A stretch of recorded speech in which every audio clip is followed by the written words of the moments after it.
Everyone awake? Sort of. Yes. Awesome. A little. I'm faking it too, don't worry. I haven't had coffee yet. That's okay. I want to get my coffee soon. Yeah. I'm going to get my caffeine on. That's right. Indeed. I have soda. Well, that All right. works. That works. And I have soda. And, Left my water up in the room. ow! So, Curses! And you ladies have your 3DS. Good. She's playing my second one. Yeah, it's hers. I do have mine though. Okay, good, good. I left mine in the room. I'm like, oh, I guess it's Street Pass. can you read? I could Can read. you read that? I don't know if anything came up. No, my gyro thing is. Flight status canceled. 3415 canceled.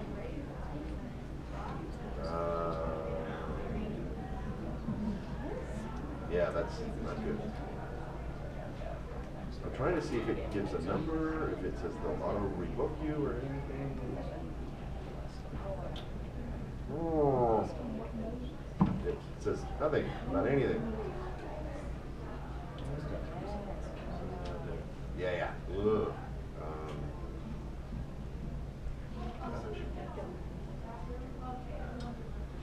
I would say call them. I don't know if you want to wait till after this to do it, or if you want to go ahead and try and just do it now. But I think this is important. You got auditions. We want 1040. I can run this for now. And then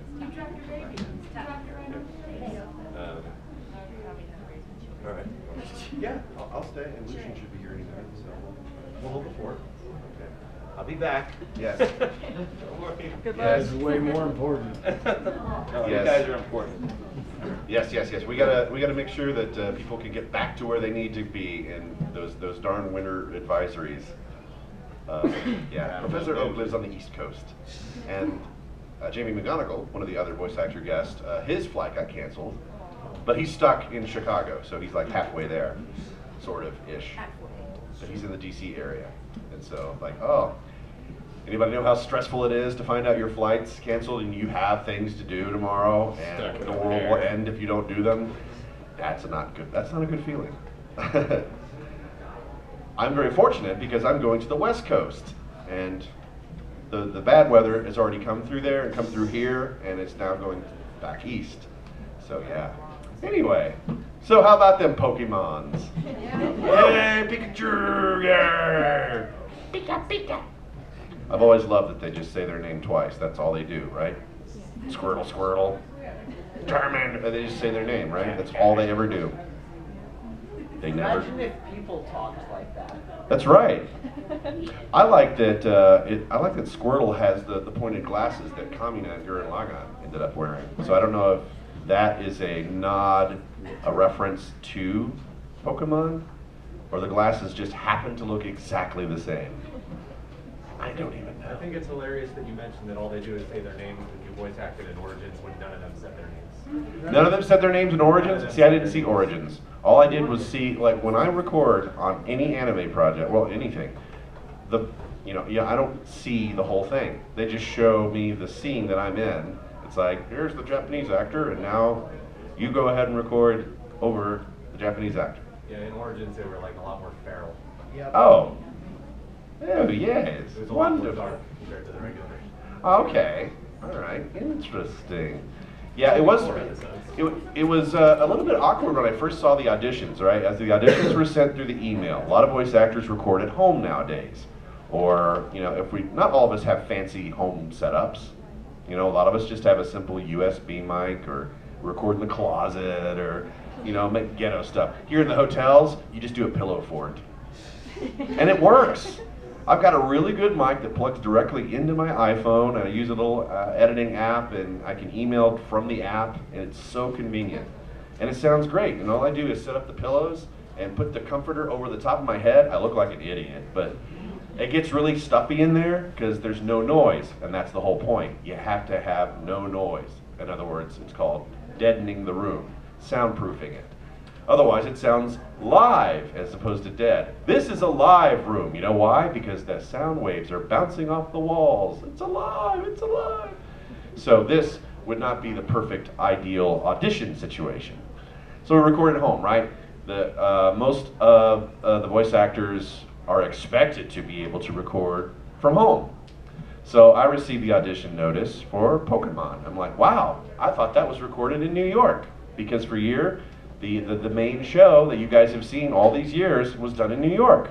With folks like Stewart and Lucian before he moved to the West Coast, and tons of people. And we got the audition notice in the mail, and I looked at everything and said, oh, okay, I'll try and voice match, I guess. And ended up landing his role, but it turned out to be a younger version of that character, which actually was a huge sigh of relief for me, because I didn't want that pressure. And you know, it's already kind of an awkward situation. I feel bad that it even happened, but that's beyond the actor's control. That's something the client wanted to do for whatever reason. And so I got his character, and then we realized in the session that Professor Oak is young in that 4-episode series. So we it's like, just do your own voice. Like, oh, okay, all right. Does that sound anything like a younger version of him? I don't know. I don't think so. I don't think, like, I'm speaking like this, are you a boy or a girl? And now when you say, are you a boy or a girl, what does it sound like? Are you a boy or a girl? See, I don't think I sound like a younger version of him. But, alas. Well, that's showbiz, right? You're back really quick. Did you get everything settled Well, already? they're working on it. Oh, okay. So there's not much I can do at this point. Okay, all right. This volume seems low. Is it? Fine. Just a little bit. Hello. How's that? Is that any better? That. Oh, there you There go. he is. There. That's better. Okay. There you are, Professor. Yes. So I was telling the kids that the auditions for Pokemon Origins came through email. When you guys in New York, do you typically just do it in person for the most part, or are Yeah. they? Okay. All right. Yeah, we would always. Still fills. Come on, don't be stingy. There you go. Okay. There. Yeah. This is a huge auditorium here.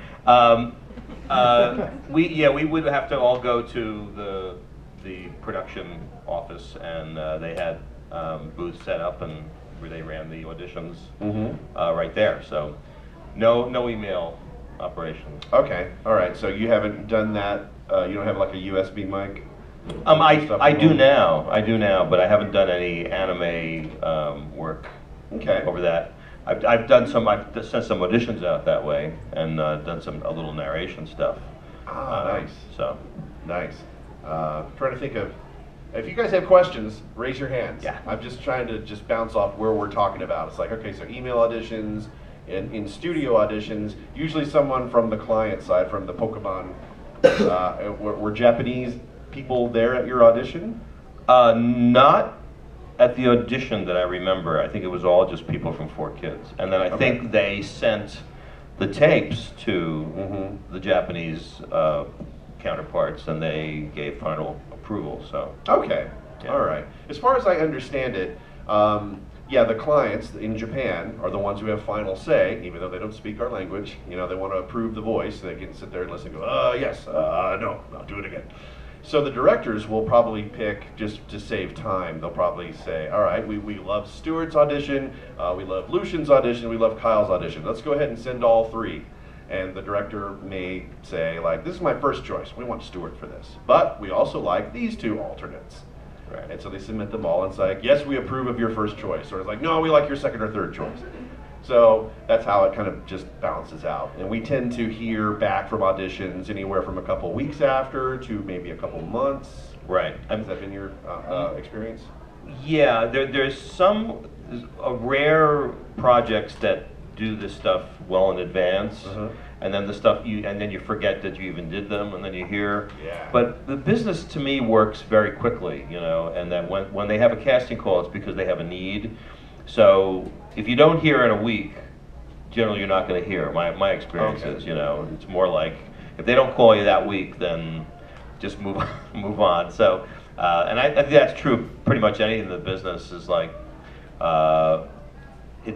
The only time it changed, I was up for a national tour, and they had auditioned me, and because me and the leading man had to be able to look alike similarly, because I was part of the show, if the guy I auditioned with, if he accepted the role, they would have hired me. Okay. And if he turned it down, then they had an alternate pair of guys to do the show because of height. Okay. And so I held my breath for about almost over a month until I got the phone call that yes, the guy took the job, and so I got hired. So that was good. Nice. You said that you did narration work. What have you done narrative-wise that's a little outside of Pokemon? Not anything that you would know about. I mean, small little jobs. I did something that they actually asked me to do that was because it was Oak-like. They liked the quality of the voice, so they hired me to do that. So primarily, I do. If I don't do this stuff, then I do on-camera work. I do, TV episodics and that kind of stuff, and I do live theater. So that's really my main focus right now, though that might change. So if I do any more, I'll let you know. Yes? What was it like working for 4Kids? 4Kids was actually fun. Because we had such a long run with the show, it really became this kind of working family, and we knew who the writers were, we knew all the directors, and so when we come in, it was just like, oh, okay, I got another thing to do. And I think it's always better when you have time to live with characters, and it just becomes so second nature that thing about, oh, is this what they want? It sort of evaporates, and when you walk in, you kind of just are the person, and you know exactly how they would react in a certain situation. You have a different kind of rapport with the rest of the creative team. So it was fun, and I always loved the new scripts because they always had a great sense of humor, and they always kept the jokes going throughout the episode, and you'd see what kind of funny stuff your character would do, and so it never got boring. It was always kind of fascinating to do, and it was sad when we were no longer working as a group anymore. That was sort of also unexpected. So, but there you go. How about you? I mean, I can't attest to. I've never worked for 4Kids directly before, but I know it's very controversial from a fan standpoint because it's like, you guys censor this and censor that and all that stuff. And what I think a lot of people don't understand is that the clients, Japan, approved of these changes and edits because of the strict broadcast standards for children's programming. I mean, that is the compromise that they were willing to accept, because how can we get our show on in North America?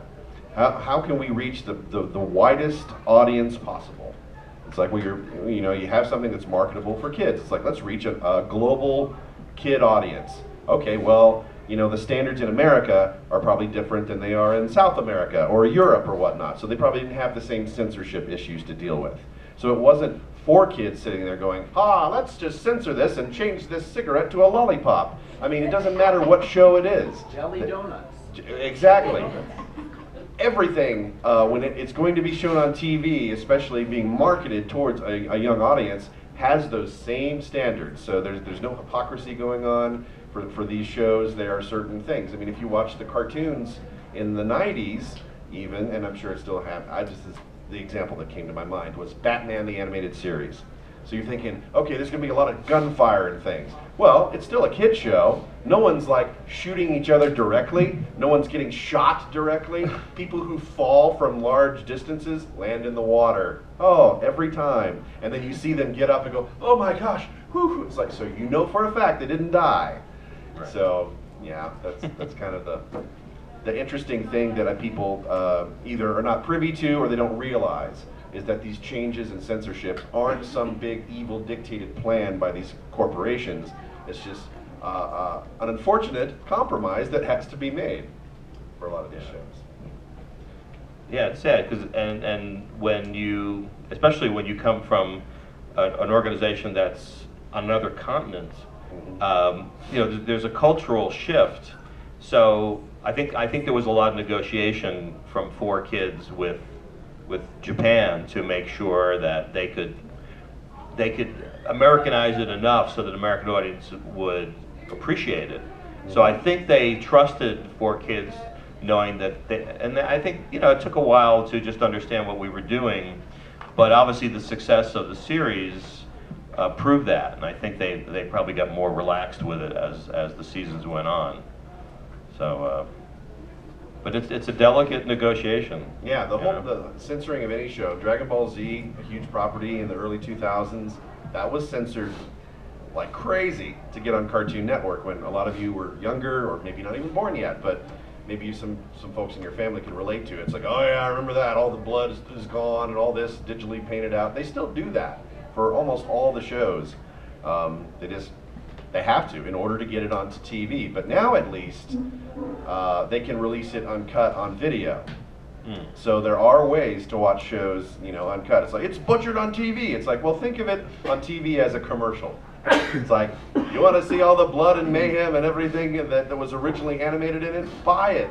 Buy it, folks. Buy it uncut on DVD and Blu-ray or digital download or whatever.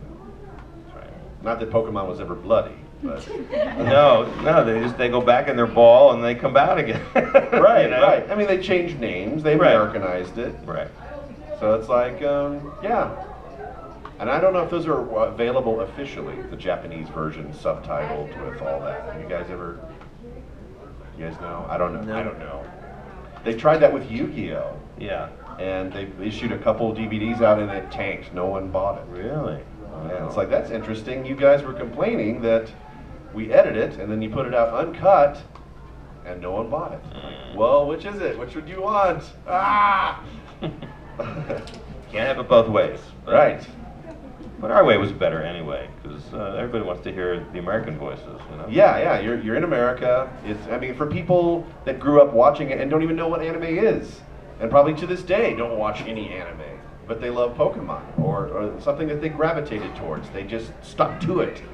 And you know, something like that, the power of it, the popularity of it, obviously to sell games, cards, toys, merchandise, and whatnot. That's kind of what it boils down to. It's a business. That's right. Anybody else? Yeah. I'll just go ahead and throw one that's a little bit fun out here. Okay. If you guys, since this is a Pokemon Q&A, if you were a Pokemon, which one would you be? Just simple enough. Well, I've been asked that a few times. I think I'm just partial to Pikachu, because Pikachu to me is like, you know, Pokemon #1. So, and being the giver of Pikachu to Ash, yeah, I share ownership, I think. So, so I have a fatherly attitude towards Pikachu. Yeah.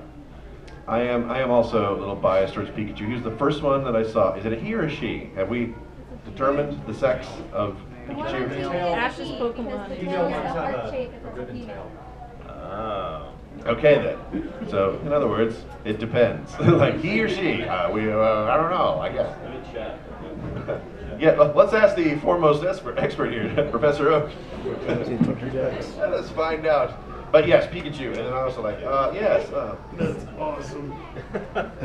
Pikachu is a big Newsies fan, so Yeah. so we gave Pikachu a little Newsies cap, and Pikachu's tail is, I don't know, so. It's straight, so it's a guy. Oh, okay. All right, you hear that? You're a boy. There you go. He seems We'll, shocked. we'll have a long talk later. They don't know. They don't know. It's just he's too busy throwing fireballs, right? Yeah. Yes. So I know you have a 3DS, Kyle. Yes. Have you played any of the recent Pokemon games? I got Pokemon X. I played it for a while, and it was fun. I just got a little too repetitive for my personal taste. But I can see why it's popular. I can see why people continue to consume it in mass quantities. It is fun. It is neat. Now, I'm not the kind of gamer that gets into stats and all that, so I don't sit there and go, well, this is the water Pokemon, and this is the fire one. It's like, I don't know what these numbers mean. I just want to, like, beat. Right. I just like, I'm used to just straight, you know, either first-person shooters, fighters, things that are just very direct and all that. You can still enjoy it without, getting into the competitive part. That's very Sure. true, and that's kind of what I did. I kind of ignored the stats, And it's like, I wasn't trying to build the perfect deck and the perfect arsenal of Pokemon and all that. It's like, because I don't know. I don't know what strategy you would use for that. I was just trying to just like, oh, I'm going through a field. Oh, there's another one. Oh, there's a new one. Okay, let's try and acquire that one. Like, okay. That's right. By the way, Pikachu is a fire Pokemon. Oh, okay. You would know. Yes. Fire. Kyle, have you ever played a game competitively? God, no. I've lost Street Fighter matches in 30 seconds. You want a guaranteed loser? Put your money on me. I have a son who's now he's 18 years old, but we took him to the Comic-Con in New York when he was about, I don't know, 8 or 10, and they had a big screen and you could play various games. And so there's these huge burly guys in all kinds of outfits, and they're playing. And then my son, waited, and then he got a turn, and he started beating all these guys, and I was so proud of him. Yeah. And it was like, he was like half their size, and just watching him like knock one down after another was great. That's cool. That's neat. Yeah. I've never had any luck in the video game realm. I love games, Yeah. but I'm just terrible at them. Yeah. Do you guys have a favorite Pokemon? Oh. Or is it going to be... Is it going to be still Pikachu, right? Yeah. I like the original guys. I like obviously this one, and I like the ones that make me laugh, like Jigglypuff and Snorlax and Muck, and those are the ones that sort of they always have the sense of humor about them, and they are who they are. So you can't you have to love them even when they're kind of annoying. So Yeah, I would say that Jigglypuff's just because of the little theme song. That's so cute. I just kind of melt when I see people doing their impression of it. Can anyone in here do the Jigglypuff song? Yes. Not good. I don't even know. Yeah, that's it's right. just it's the back of your throat. Sounds like cider. You can sound like Jigglypuff? I can. Oh, right, yeah. That's It's a right. very specific sort of placement in your throat to be able to achieve that. That would have Just been sounds cute. another great Pokemon cereal. Jigglypuffs. Jigglypuff. And You know? Pikachus. Yeah, Pikachus could be like Pikachus, little the fruit Jigglypuffs. chews. you know? Wow, we can make a fortune. That's right. Perfect. Probably still market those. You get a lot of money. Money. All the money. That's right. But then we just buy it on the Yeah. Yeah, we're just in it. Yes, you in the back. I was just wondering, during the voice recording process, how many different people voice all the different Pokemon? Was it just like in and out constantly? Or was it just one person? You mean this character? No, like all of them. All of them. Like, All the characters. like, is there one actor per Pokemon? Yeah. God, no. Like No. 700 different names. No, in fact, I don't even know who did those voices. Yeah. I assume they were usually.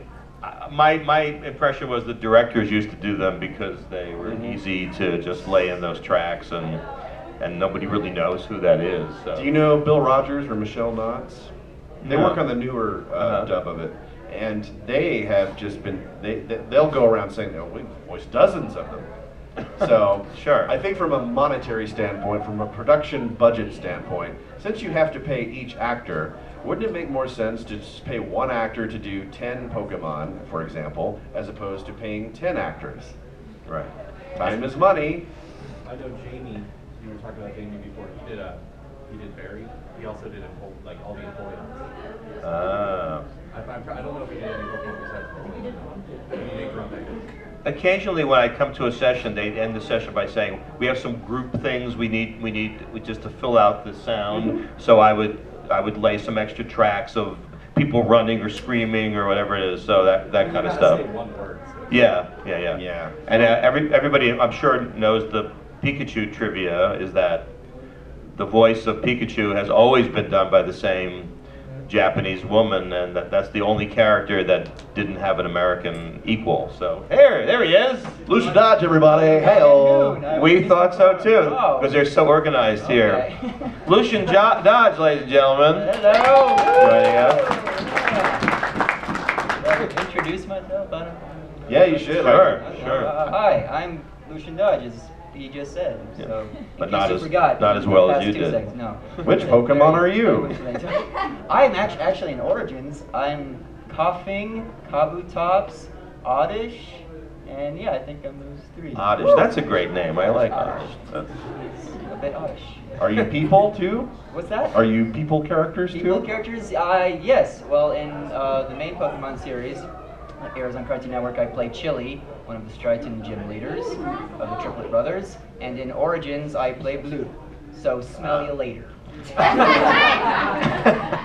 say that in Origins. Oh, he does. No. You need to watch it again. It says it at least twice. I think he nodded off just before. Sorry Okay. to derail the. Whatever. No, it was going so well, wasn't it? We were just Right? like sailing here. Yeah, it's crazy. It's crazy here because we've been hanging around all morning and then we found out we're supposed to be here. Oops. Anyway, so any new questions or old questions? Yes. Looking at your guys' credits, you've been in the anime dubbing business for quite some time.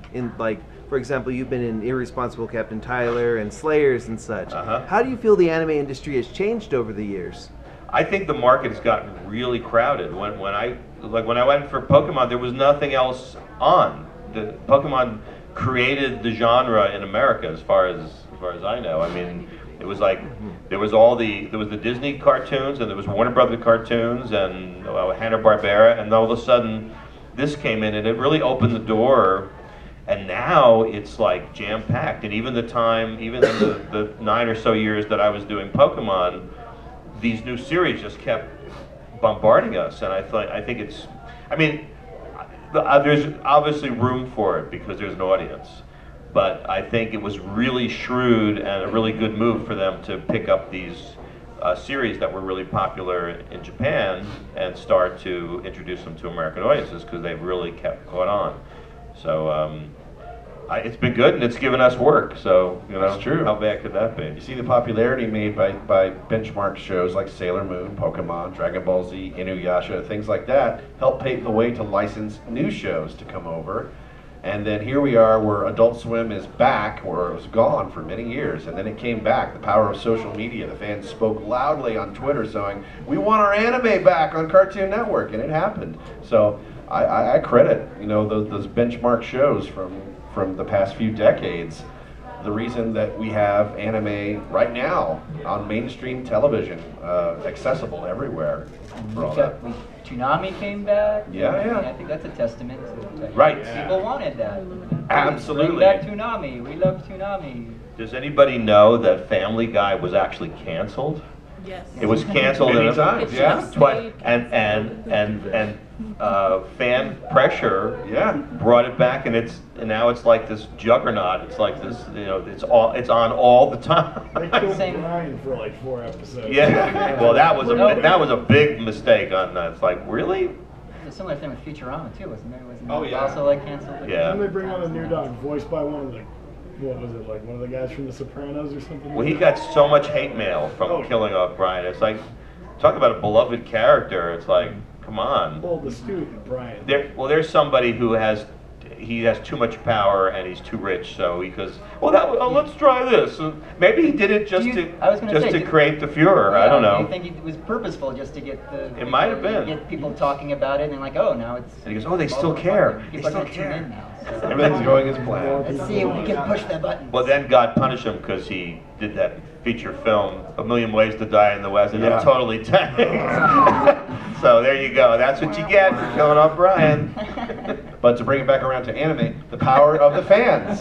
The power of the fans. You've seen shifts in bringing shows from cancellation, they come back, or the power of fans, the negative power of fans is, torrents and piracy and bootlegs making studios implode. But the power of the fans speaking loudly going, you know what?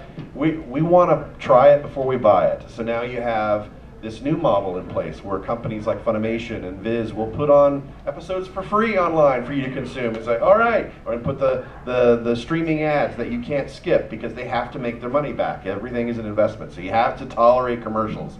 but you get to watch it for free, it's official, and you know that the money made from those commercials that you can't skip, it's going back to the people who have the power to make more episodes.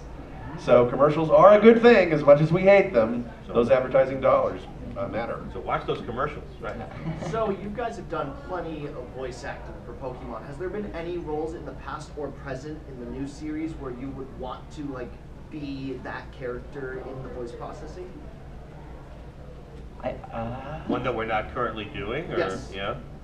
Well, if they brought back Oak in his original state, I would love to come back and do it. But they seem to have, they just want to keep fooling with the recipe. So until that time, they know where I am. I did a character on a show called Chaotic, which didn't have a long run, but I really had fun doing it because he was very different than anything else I'd done, and he was very kind of whiny and he was a villain, but he was very funny because he was very self-involved, and I had a lot of fun doing that. So it's always fun to go against your own type, you know, when you get a chance to do that. So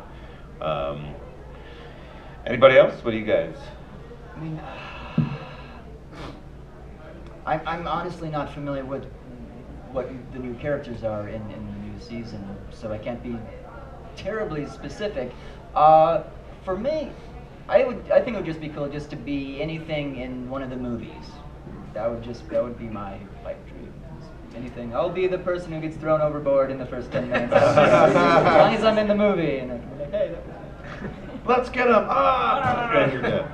Now, I can speak generically, saying that I think as an actor, you want to book everything you try out for. So you say, there's a new project I want to be on. Like, all right, cool. And it's like, but it's not meant to be 9 times out of 10. But you just go forward, and you know that's what we do. What we do, we treat the audition as the job. We audition. What do you do for a living? I audition, and occasionally I book work. That's right. That's right. So I go back to New York tomorrow. Hopefully, if I can get a flight. And I have the auditions all week. It's like 2 on Monday and 1 on Tuesday and 1 on Wednesday. And the week's going to go by because all I'm doing is prepping for the next audition. So, but that's what it is. When you're not working, you're looking for work, and even when you have a job, you're looking for jobs around that job. So it's kind of relentless. Yeah. Nothing's permanent. hoping that job doesn't expire or they recast you or any number of other. Yeah. Right. Do you still get nervous when you audition?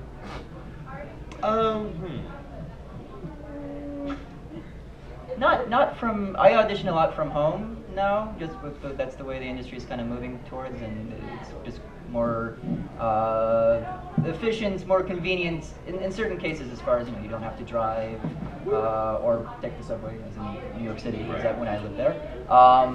For X number of minutes, and then go in and sit in the waiting room and then wait for your turn and then go in. You can just send it to your agent's office and they get it and they send it out. So it's all moving. Like the industry is now going a lot quicker.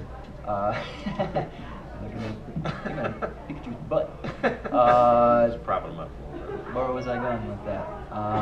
So I don't really get nervous. There are times certainly where something really cool, like really big, or that I followed. I've auditioned a couple of times at least for Legend of Korra, and that was like, oh, this would be so cool if I got it, or Batman stuff, and it's like, oh man, it would be so cool if I got this. But that's not so much nervous. That's just like, hey, you really want it, and then it's all the more heartbreaking when you don't. Yeah, I'm sure. I think it's kind of only natural that sometimes if you know a job is a big job for a big company and it's going to have a wide release, you get a little anxious about it because you want it to go well. And depending on how neurotic you are, I mean, sometimes you can get in your own way, but the important thing is just to sort of say it's just another audition, it's just another thing. And I think that's what made it easy for me for Pokemon, because Pokemon wasn't anything when we went in for it, so I had no expectations, and I didn't know what it was going to be, so I didn't care. And I think the best thing about auditioning is convincing yourself not to care about it. And when you release yourself from a need to do well, you usually do great, you know. So that's my experience. A mindset shift is huge. Internalizing that fear and nervousness is kind of key, because if they sense that in an in-studio audition with the client there and the director, and you're like, hi, my name's Kyle and I'm here to audition, they're not going to hire you. You know, you have to overcome that, and I don't know how to overcome. I don't know how to advise people to overcome that. It's personal. I It's don't know if you very. can teach that. I think you just have to go through that fear Yeah. again and again until you kind of get numb to it and build up that confidence. So It's that almost like another kind of performance. It's like you're performing as if, you know, all these guys who make millions of dollars a year and they produce other things. We're all the same. We're, you know, I'm doing great, and we're peers. You have to keep yourself at the same level of these people and not put them up there. I think that's where it gets self-sabotaging. And that they can help sometimes. If you walk in, everybody's smiling, go, "Hey, how you doing, Kyle?" And they can be very warm. And I love that. If people make me feel that they're happy I'm there, that's great. If they have their hands folded and they're looking at their phones, or they just seem like they want to be someplace like that. It's really off-putting, and the worst thing for me is I would come from an audition and lunch would arrive, and they bring in the stuff and they're all going, sorting out the stuff, and I'm going, it's just the worst, you know. But that's life. Sometimes it doesn't always happen exactly the way you thought it was going to happen. Yeah. I heard of a great way to put a mindset about auditioning.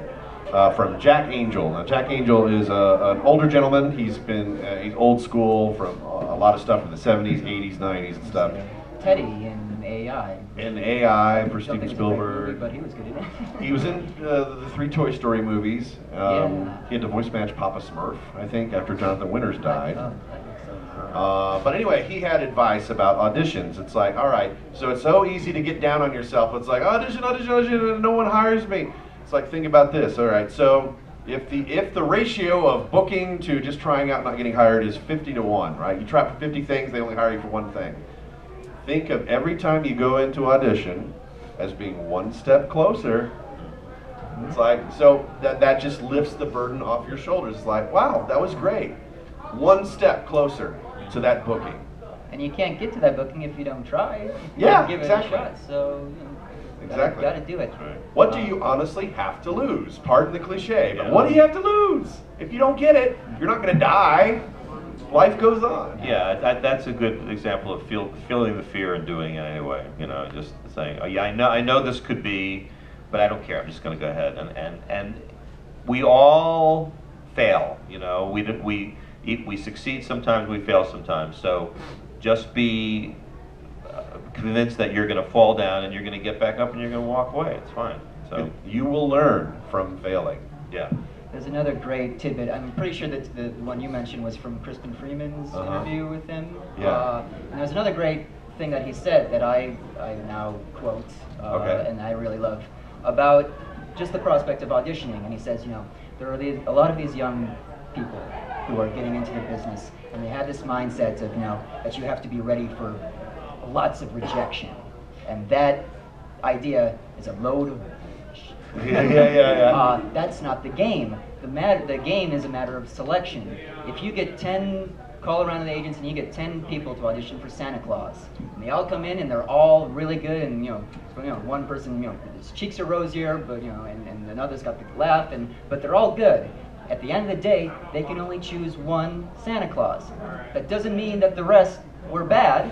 It just means they have to choose one. So if you go away from that audition going, I failed, I was rejected, that's a lie. That's not what we're doing. So, and it's just a healthier way to go about what we do, as opposed to this whipping ourselves. Yeah, and someone also said to me that when you're walking into an audition, the people who are casting, they're trying to solve a problem. They have to fill a role with the right person. So if you say, I'm the solution to your problem, you're going in with a positive thing and not looking for a handout. You're not looking for something from them. You're giving them, hey, just what you wanted just walked in the door, and it's me. So if you could project that, that's a winning attitude. That often leads to a good outcome. And I've had some great successes where I didn't care what anybody was thinking and where they were. I was just in a good place, and I wasn't afraid to be myself. And if I made a little asides to myself and laughed, I was just in the moment there, and at least they knew that I was confident and loose, and I wasn't intimidated, and that goes a long way. So, you know. Yes. What were each of your guys' favorite roles that you guys have played on any anime? Any anime? I've had had favorite roles, different favorite roles for different reasons at the time. I like sometimes actors make the snarky comments. My favorite role is the one I'm doing right now. That's the one that I'm working the next on. one. Exactly, the next one that we're doing. You know, because we're always, we're artists at heart, and we always want to top what we did before, and not rest on our laurels. And I feel very bad for Laurel. No one should be resting on it. Well, Hardy should not be resting on Laurel. No, certainly not. For me, it's got to be Oak, only because it's the one I've done the longest, and I'm the most I associate myself with him. That character Bodil and Chaotic was fun. I did a guest spot on Ninja Turtles as Dr. Dome, which was fun to do, and that was several episode arc, so that was fun to do, and it's great being a villain. Nice change of pace. Yeah. Career-wise, obviously, Dragon Ball Z started it all, and I'm very, very thankful. I love playing Gohan. I love being Kamina on Gurren Lagann. I love being Ryu in Street Fighter and Wreck-It Ralph. All that stuff goes back to starting 15 years ago on Dragon Ball Z. I'm thankful for it all, and it's really hard to pick one, but I mean, my love of cartoons and animation and wacky over-the-top stuff makes me gravitate towards Ox King from Dragon Ball, because he's just a silly voice. I just love talking like that. I could talk like that all day. And I probably will now. Thank you very much for thanks a lot, because now we have to listen to it. That's right. Hey guys, let's go to lunch. Like, shut up, someone kill him, please. I guess maybe just a few of the favorite over the years have been Waver Velvet from Fate Zero, Zoidsight from Sailor Moon, Dust from Dust and Elysian Tale, Jafar from Magi, Labyrinth of Magic. It's a few that I've enjoyed. Yeah. That's a fact. Just getting to work is amazing. Whether it's an unnamed Really? character, someone who dies, or I get to come in and do this and have fun, and then you pay me. And then you pay me. Yeah. It's like usually we don't. Okay. Exactly. Awesome. So we have like 1 minute left. So let's one more. One question related to his. In terms of video games, what have been your favorite roles to be playing as within the game? Yeah. For me, it would be playing the game or playing the character. From playing the character, or what you voiced for a video game. What was your favorite role voice?